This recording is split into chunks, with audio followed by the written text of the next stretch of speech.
저희 교회에서는 주일마다 주일 순서에 따라서 어느 정도의 어떤 주제를 정해서 제가 예배를 드리고 있습니다. 첫째 주일은 저희가 연합 성찬주일로 드리고 있고요. 둘째 주일은 교육을 좀 강조해서 교육주일로 좀 개념을 갖고 있습니다. 셋째 주일은 저희가 오늘 양로병원에 같이 그렇게 구제에 초점을 맞추는 그런 주일로 저희가 섬기고 있습니다. 넷째 주일은 이제 선교에 초점을 맞추는 그런 주일이 되겠습니다. 또 다섯째 주가 있는 때는 그런 날은 좀 혼돈이 되기도 하고 또 어떤 때는 바뀌기도 하고 또 선교사님 오시는 것에 따라서 바뀌기도 하지만 어느 정도 이런 매주마다 주제를 갖고 저희가 예배를 드리고 있습니다.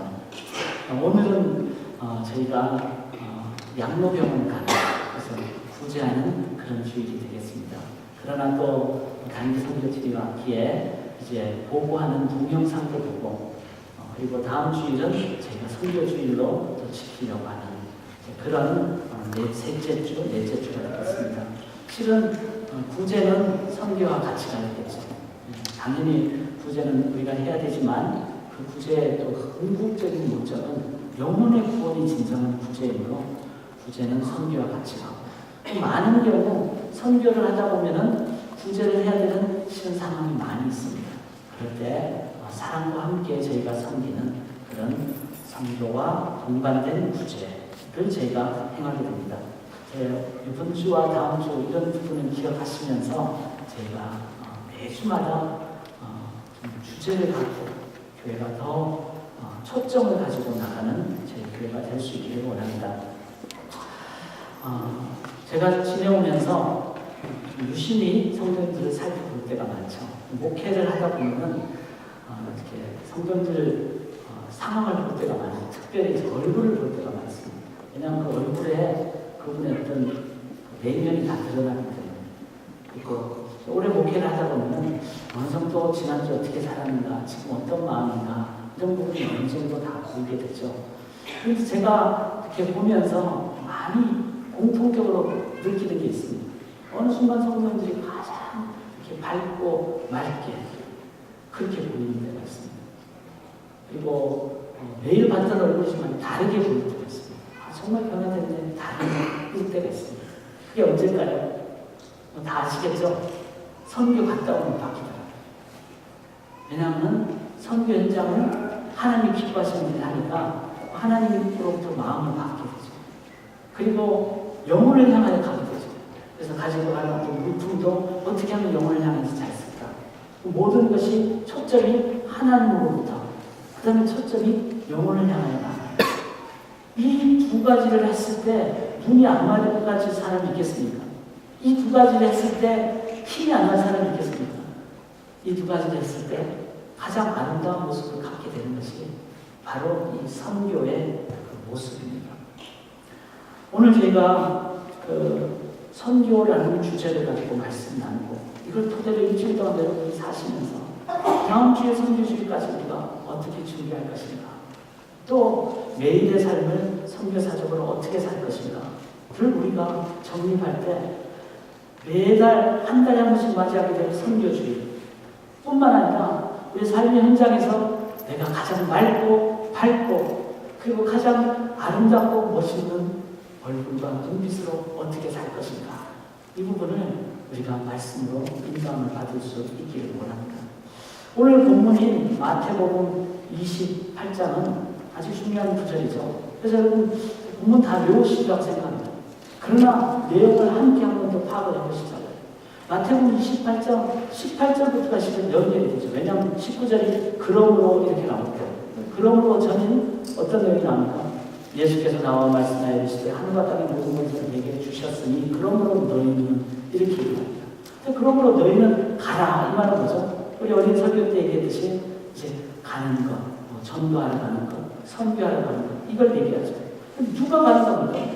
바로 하늘과 땅의 모든 것을 내게 주셨으니 그러므로 너희는 여기에 연결한다면은 바로 가는 것, 선교하는 것 이 부분은 내가 가는 것이 아니라 권세를 받고 하늘과 땅에 있는 모든 권세를 갖고 계신 그분이 보내시고 그분에 의해서 보냄받게 되는, 그분이 보낼 때 그냥 보내겠어요? 우리 성도님들 선교 앞으로도 걱정하지 마십시오.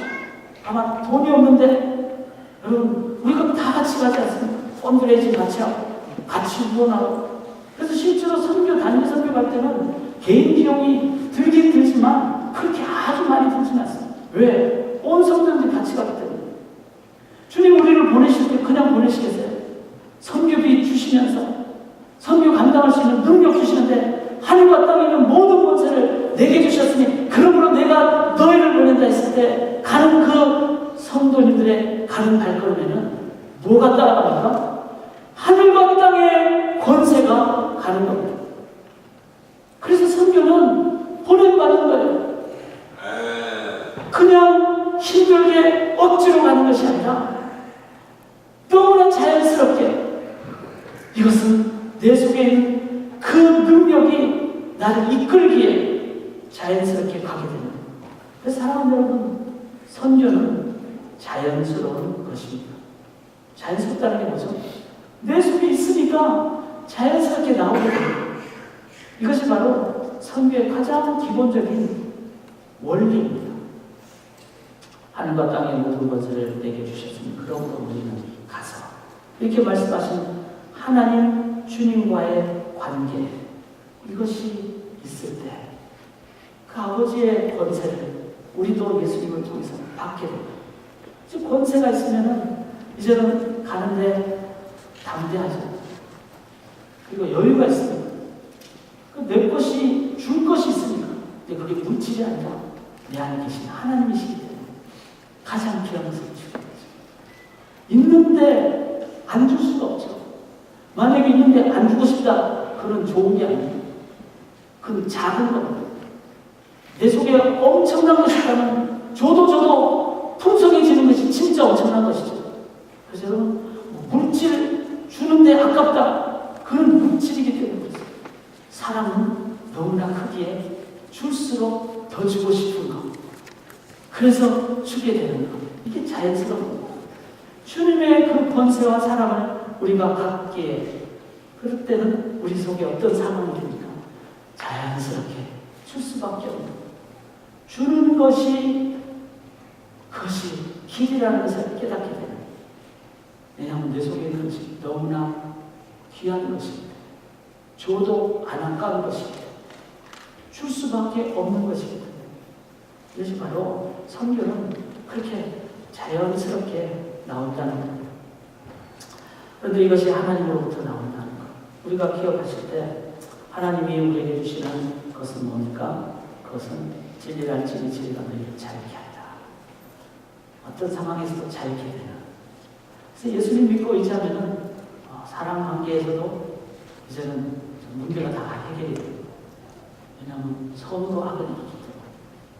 그리고 내 눈에는 영혼에 대한 후원밖에 안 보이기 때문에. 그리고 나의 삶에 내가 갖고 있는 내 중심이 예수님처럼 이 땅의 보좌를, 하늘의 보좌를 버리고 나 자신 주님의 마음이 되기 때문에 이제는 나아갈 때 그렇게 주님의 마음으로 나가는 거예요. 그래서 선교는 자연스럽게 할 수밖에 없는, 자유를 누리기에 그 자유를 선포하는 그 길을 걸어가게 되는 것입니다. 우리가 진정한 역동적인 삶을 살기 위해서는 이런 먼저 하늘과 땅의 권세를 가시는 하나님의 권세를 받는 것이 필요합니다. 그분과의 관계가 먼저 될 때 우리는 자연스럽게 이제는 가게 되는 것이죠. 저 같은 경우 정말 그렇습니다. 개인적으로 성격이 상당히 내성적이다 보니까 참 쉽지 않습니다. 그럼 요즘은 저는 참 자연스러워요. 비행기 타도 옆 사람 얘기를 아주 자연스럽게 하게 됩니다. 그리고 누구를 만나다가도 막 억지로 막 얘기해야 되겠다. 또 비행기가 도착할 때까지 전도해야 되거든. 그렇게 막 부담을 갖지 않습니다. 자연스럽게 내 안에 있는 그 하나님이 너무 좋으니까 자연스럽게 나오게 돼요. 그래서 제 성격이 바뀌었어요. 그래서 좀 편안하게 사람들 대하고 이런 모습을 갖게 됩니다. 왜 그 속에 자유가 있기 때문에. 그런데 이 하나님의 하늘과 땅에 있는 모든 것을 가진 그분의 권세를 받을 때마다 우리가 이렇게 나아갈 수가 있다는 것이죠. 이러기 위해서 우리가 제대로 전도와 선교로 가기 위해서 가져야 될 가장 기본적인 것은요, 먼저 그 권세를 가진 하나님과의 관계를 갖는 것입니다. 여러분, 하나님과의 관계를 어떻게 가지세요? 말씀을 통하지 않고서는 하나님과의 관계를 가질 수가 없습니다. 하늘 문을 열고 닫는 그 하나님의 능력을 받는 길은 기도 외에는 가질 수가 없습니다. 그래서 저 자신도 목숨 걸고, 이런 표현을 좀 과격하게 쓰지만 정말 맞다고 생각합니다. 온 마음을 다해서 새도 아도, 뭐죠? 새벽 기도, 아침 기도 다 참으시고 싶어요. 그렇지만 시간을 내서 여기에 첫 시간에 하나님께 드리는 이유는 주님과만의 만남의 시간, 말씀의 시간, 기도의 시간을 갖고 그 힘을 얻을 때 이제는 하루 종일 하나님의 권세로 나가는. 그래서 첫 시간 너무나 바쁘게 그 시간을 안 드리면 그냥 밀려버려요, 다른 시간에. 그래서 시간을 정해놓고 이 시간만큼은 내가 하나님 앞에 섬깁니다. 그리고 하나님 만납니다. 하나님 받기를 원합니다. 이럴 때 우리는 영적인 눈이 되고 하늘과 땅의 권세를 받게 되고 그 권세가 내 안에 있게 되기에 이제는 리오리엔트, 사람을 만날 때 저 사람이 나랑 어떤 관계냐 이게 아니라 내 속에 계신 하나님을 내가 어떻게 하면 전할까? 저 여러분에게 어떻게 하면 이 자유를 선포할까? 내가 하나님의 자녀를 아침에 새벽에도 확인했기에 My identity is reoriented every early in the morning. 그랬기에 내가 하나님의 자녀이기에 나는 사람과 비교해서 어떤 자가 아니라 하나님의 자녀로서 사람들 나갈 때 그 영혼에게 가장 귀한 것을 주고자 하는 내 라이프 디렉션, 내 방향이 리오리엔트 되는 겁니다. 그래서 하늘과 땅의 권세를 가진 이분을 여러분들은 매일 아침마다 매일 매 순간마다 만나지 않고서는 우리가 갈 수가 없는 겁니다. 만나면은 가게 돼 있어요. 왜? 권세이기 때문에. 하늘과 땅의 권세이기 때문에. 그 어떤 것도 비교할 수 없는 능력과 자유와 풍성이기 때문에. 진리이기 때문에. 그래서 하나님 먼저 만나면은 그다음부터는 하루 종일 미셔널 라이프 가는 삶으로 살아가게 돼 있습니다. 왜 첫 시간을 드려야 될까요? 첫 단추를 잘 띄어야 되기 때문에. 그리고 저는 아침 기도도 가요. 새벽 기도 가고 아침 기도 가고. 두 번 하니까 반복되니까 반복의 효과 습관화됩니다. 나도 모르는 딴 길로 갔다가 반복 습관이 된 사람 다시 돌아오게 돼 있어요. 왜? 습관은 내 속에 무의식 중에 나오는 것이기 때문에. 그래서 여러분, 신앙생활은 부자마셔야 돼요. 왜 예수님이 제자들과 3년간 동안 그렇게 동고동락했습니까? 우리의 신앙은 무장해야 돼요. 습관화가 돼야 됩니다. 사랑하는 여러분, 그래서 여러분, 이 연약한 목회자가 정말 여러분에게 유언처럼 하고 싶은 말은 첫 시간을 들으십시오. 그 시간을 떼어놓지 않으면 이 바쁜 상황에 하나님의 시간 가질 수가 없습니다. 그리고 여러분의 몸에 뵐 때까지 나는 그리스도인이다. 내 안에 예수의 보혈이 흐른다. 나는 자유를 가졌다.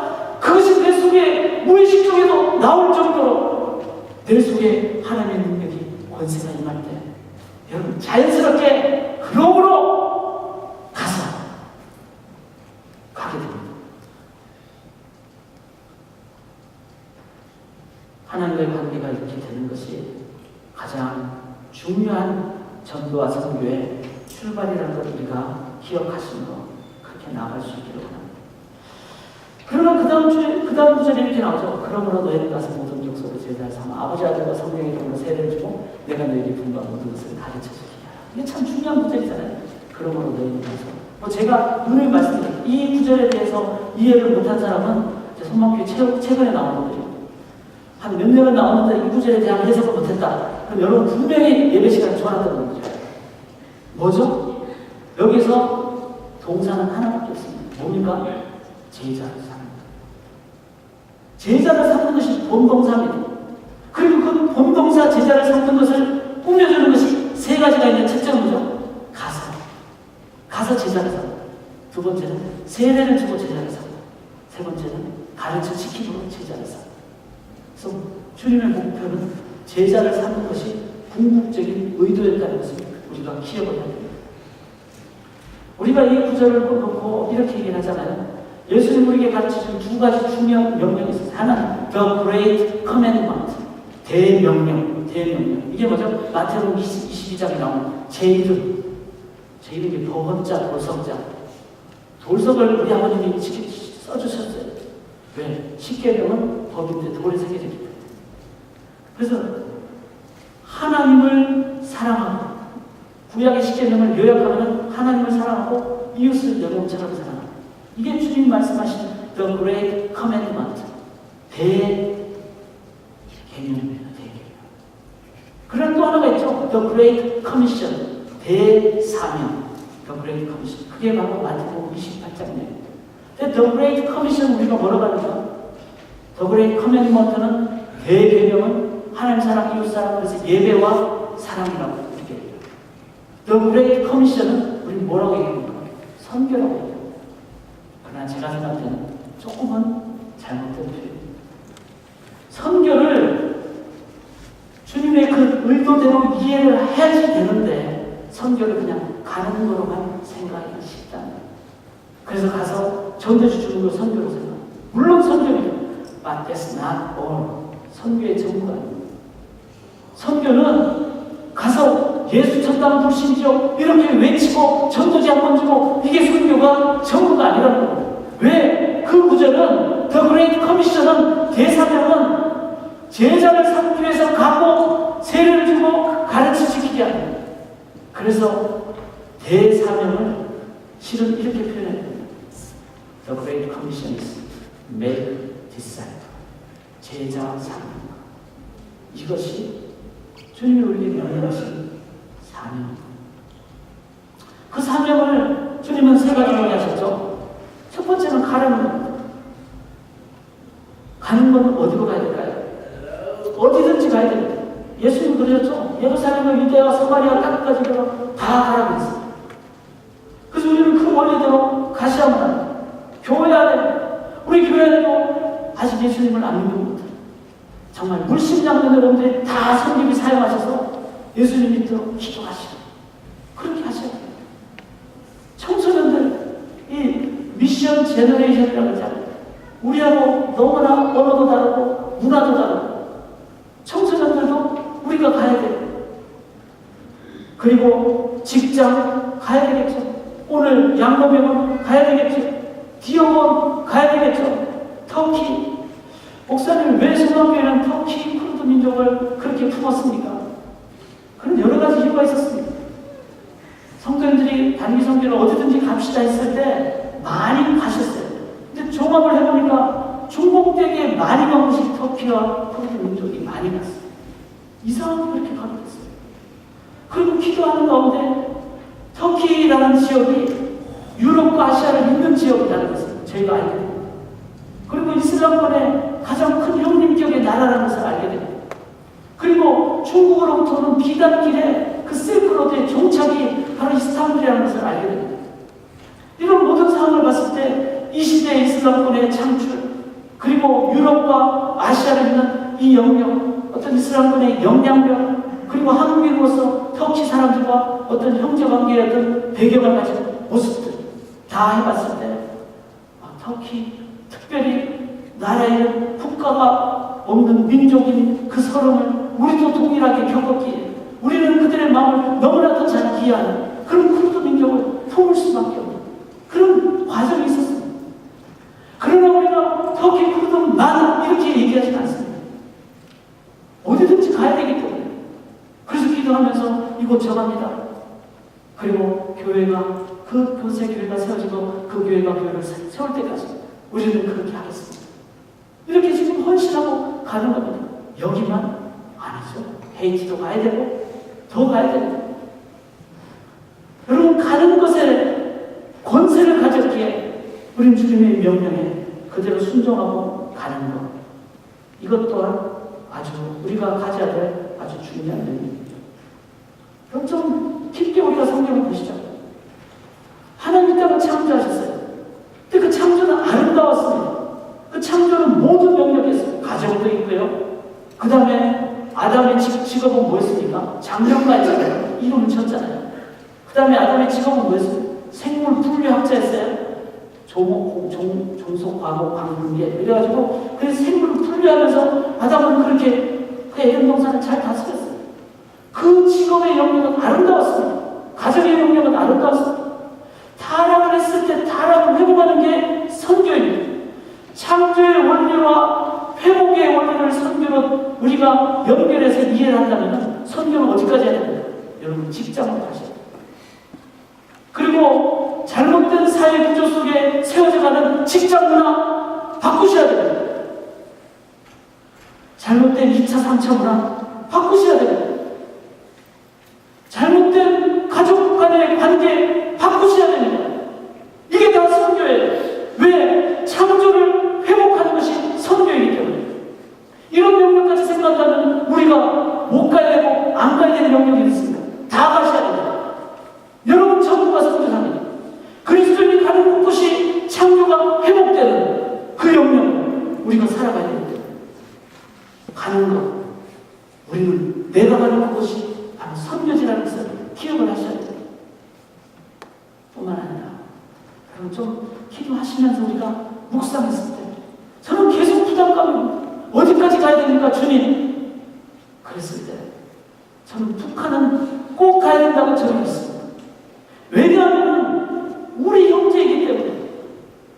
뿐만 아니라 언제 북한이 열릴지 모르는데 기도로 준비하지 않고 실질적인 준비를 하지 않는다면 나중에 다 그냥 엄청나게 어려운 상황이 된다면 뒷북칠 가능성이 큽니다. 하나님의 섭리는 오묘하십니다. 북쪽 이스라엘과 남쪽 유다가 그렇게 떨어져 있었지만 나중에 다 민족 간 연합을 했어요. 한국 민족은 분명히 다시 연합하게 되어 있습니다. 그리고 하나님께서 또 귀하게 사용하실 줄 믿습니다. 그런데 그 과정의 책임은 우리한테 있는 거예요.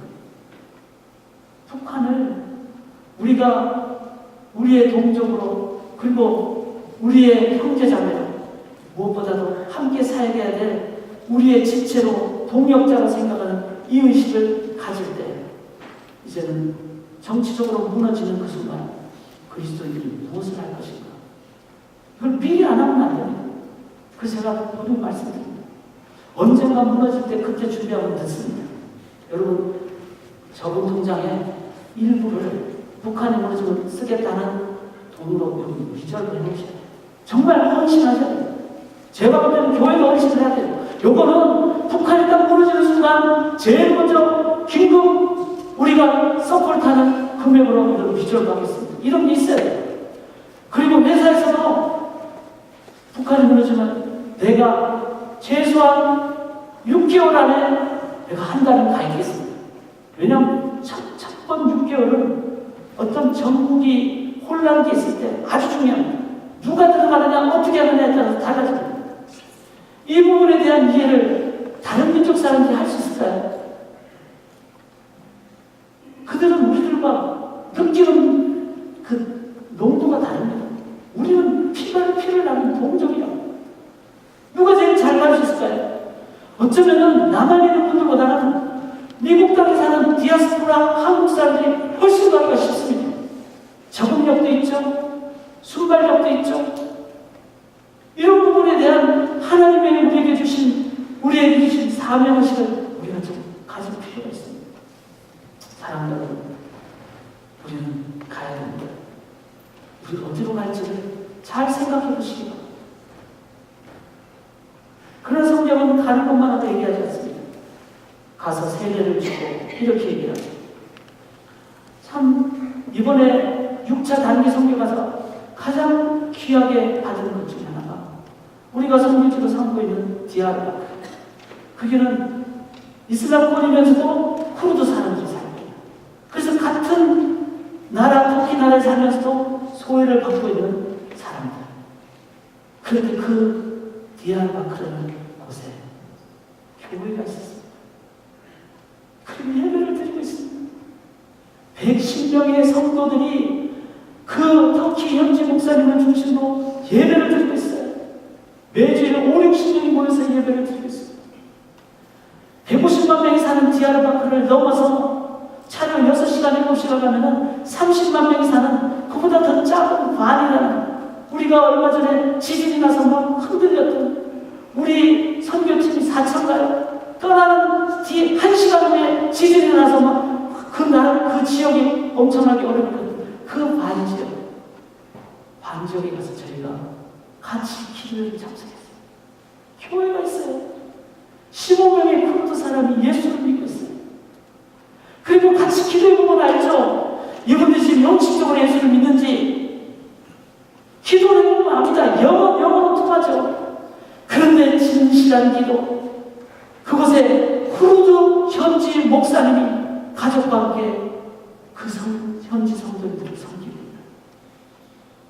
바로 세례를 주는, 이게 실질적으로 일어난 상황이다. 선교팀에 와가지고 카톡을 받았어요. 앙카라에 있는 전 베드로 선교사님이 사진을 보내주셨는데 거기에 섬기는 우리 청소년들이 세례를 받았습니다.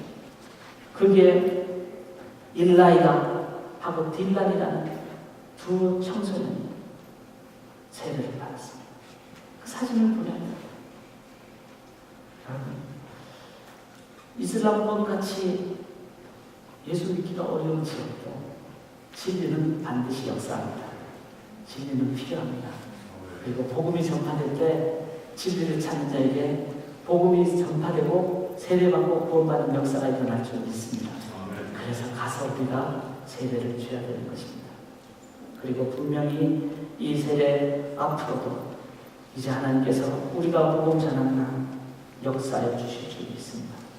저희 교회는 1년에 3차례 세례식을 가요. 두 번째 마쳤고 11월 23일날 3차 세례식을 가요. 이때 여러분, 우리 성도님들 가운데 지금부터 기도하세요. 비명을 나게 기도하시고, 왜냐하면 세상에서 가장 중요한 것이 다시 태어난 내 인생의 방향이 바뀌는 겁니다. 그 방향이 바뀌는 것보다 중요한 게 어디 있겠습니까? 그 세례식, 아직 받지 못하는 분들 10년의 역사다.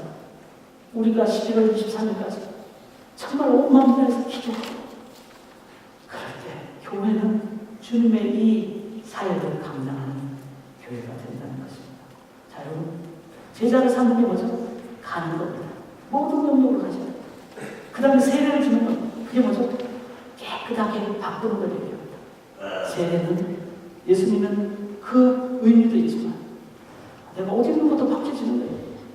예수 믿고 나면은 내 어디 있는 것도 바뀌어지고, 예수 믿고 나면은 내 말하는 것도 바뀌어지고, 깨끗하게 씻음 받았어요. 내가 변화되는 것이 세례 아닙니다. 직장을 가는 자세도 달라져. 남편에 대한 자세도 달라져. 아내에 대한 자세도 달라져. 이게 세례입니다. 제자 삼는 삶은 이 세례를 넘어서 이제는 가르쳐 지키게 하라, 이렇게 말씀하십니다. 참 귀한 것을 이번에 받고 왔습니다. 6차 다니면서 가르쳐 지키게 하는 것은 실은 목양 아닙니까? 목회. 그런데 거기에 현지를 가니까 목사님들이 계셨어요. 현지 목사님들. 그래서 목사님들이 하시는 사역은 성도님들을 가르쳐 지키게 하는 그 사역을 감당하시는 것이었습니다. 저는 이번에 단기 선교를 가서 거의 애나무처럼 살았어요. 제 마음 느낌이 목해지더라고요. 왜냐하면 그게 성도님들을 보면서 목사의 입장에서 대화하게 돼요. 그렇게 될 때 하나님은 가르쳐 지키게 하는 이 부분을 위해서 현지에 목사님들을 세우셨고, 이제 앞으로 저희 교회도 함께 이 부분을 인도함 받고 가서 세례를 주고 가르쳐 지키게 하는 이 일, 이게 뭐죠? 이거는 그게 바로 제자 훈련입니다. 그리고 이것은 삶의 현장에서 이루어지는 것입니다.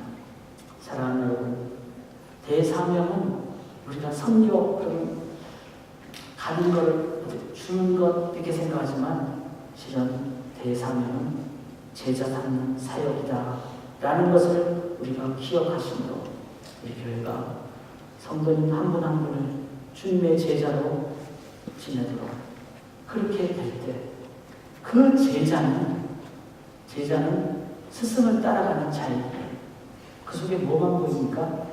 제자를 삼는다는 거죠. 제자가 된다는 것을 얘기하는데 제자는 뭘 의미합니까? 스승을 따라가는 것을 얘기하죠. 우리가 꼭 기억할 수 있도록 합니다.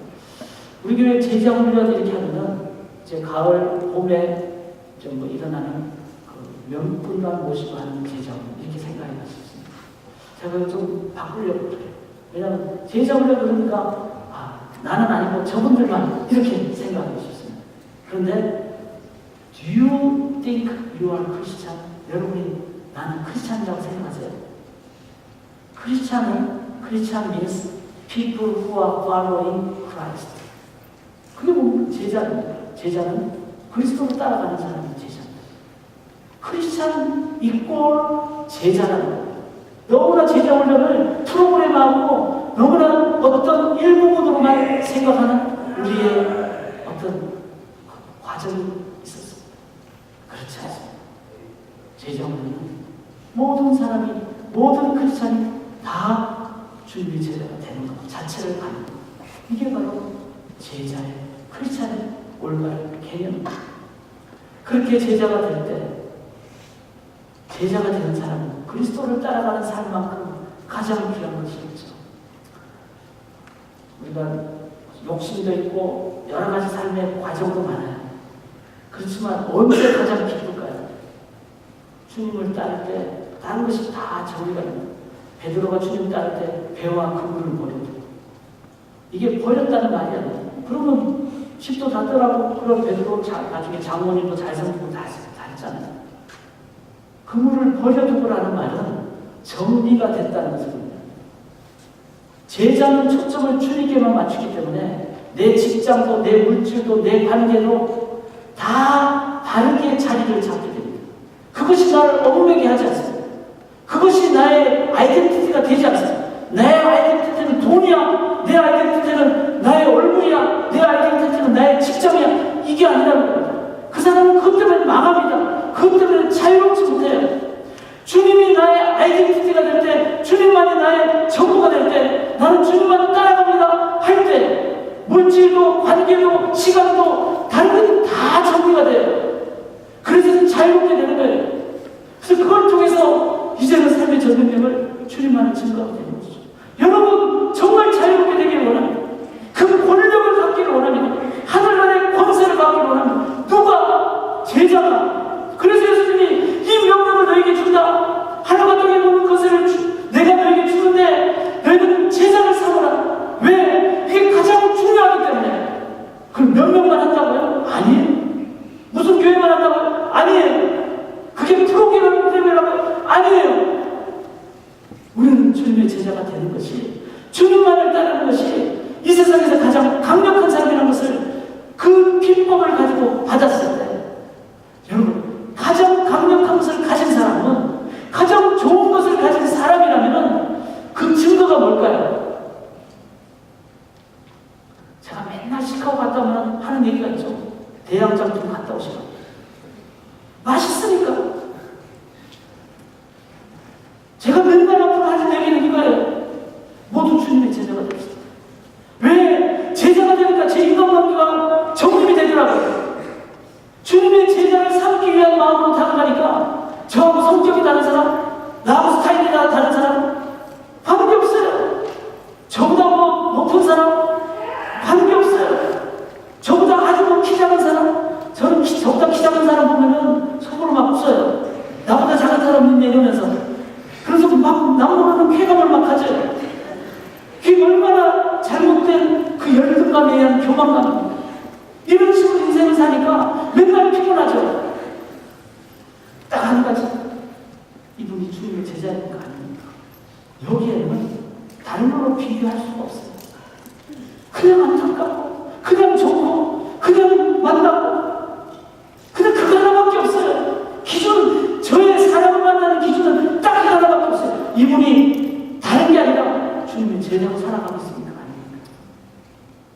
제사를 안 살아가니까 주님 애나무에서 좀 10년 동안 살려주십시오. 제자로 되기를 원하기 때문에 지금 가는 거예요. 이제 오늘 마지막 주는 충분히 10년 채웠어요. 주님이 제자로 가기로. 그거 하나밖에 없습니다. 그럴 때 관계가 잘 되게 삶의 능력을 왜 이게 하늘과 땅의 권세이기 때문에 사람은 저는 목회 이 부분을 몇 달 동안 기도하면서 적응하면서 저희 교회는 바이블이 있고 셀이 있고 팀이 있습니다. 바이블은 말씀이니까 가장 기본이죠. 그래서 여러분 성경 공부는 절대로 타협하시면 안 돼요. 그 토대 위에서 셀이라는 것은 팀보다 실은 더 앞서가는 우선적인 명령이 돼야 돼요. 왜냐하면 셀은 속으로 기도해요. 그 셀을 통해서 영혼이 잘 자라도록 제자 훈련하는 것입니다. 그리고 거기서 제자가 되는 그 권능을 가지면요 자연스럽게 나오는 것이 가는 거예요. 그래서 팀으로 가는 거예요. 선교로 가는 것이죠. 이게 원리예요, 원리. 그래서 목회 방향 또한 성도들과 같은 마음으로 나누는 겁니다. 뿐만 아니라 교회가 주님 말씀하신 이 비법을 우리가 전수받기를 합니다. 이제 비전 전수의 단계, 비법 전수의 단계. 주님이 우리에게 말씀하시는 마지막 6번이었잖아요. 명령이었잖아요. 그러므로 너희는 가서 모든 족속으로 제자를 삼으라고 했어요. 이게 주님 말씀하신 비법입니다. 그래서 제자들은 다 자신의 제자들을 제자 삼았어요. 이게 뭐죠? 제자를 삼는 사역을 사도적인 사역이라고 하고 사도들에 의해서 나아진 사도를 뭐라 그러죠?